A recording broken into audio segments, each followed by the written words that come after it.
Hello guys, dito tayo.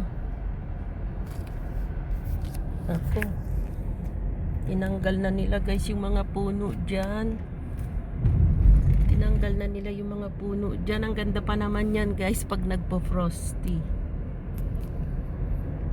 Kaya lang daw, so sobrang daan ng snow, nagtumbahan na sila kasi sobrang lambot na ng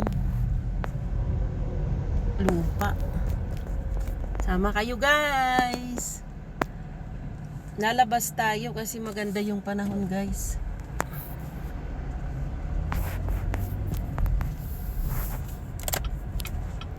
Ay, mali ata ako.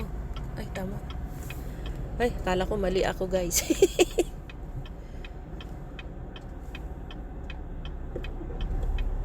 Yung laki-laki niya guys. Lako, mali ako nga, tama. Ay, nako. Ang laki ng semay. Sama kayo. Maganda ang panahon ngayon guys, pero makulimlim.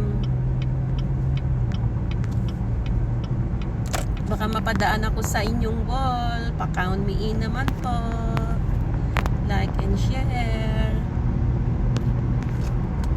Dito po tayo sa nagtunaw na ang snow guys, pero sabi kanina parang bukas mag-i-snow na naman. Ako po, ganun talaga guys, every year different ang natatanggap namin rito. Minsan walang snow, kung meron man isang araw lang, pero ang matindi guys yung hangin kasi sobrang lamig guys.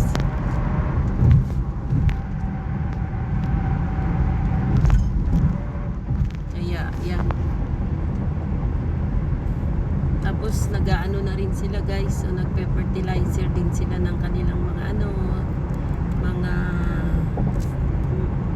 January, February, March, parang April pa yun, mag-uumpisa silang magtanim na ulit ng minsan itong year corn, minsan naman next year naman beans, ganun guys at tinatanim dito.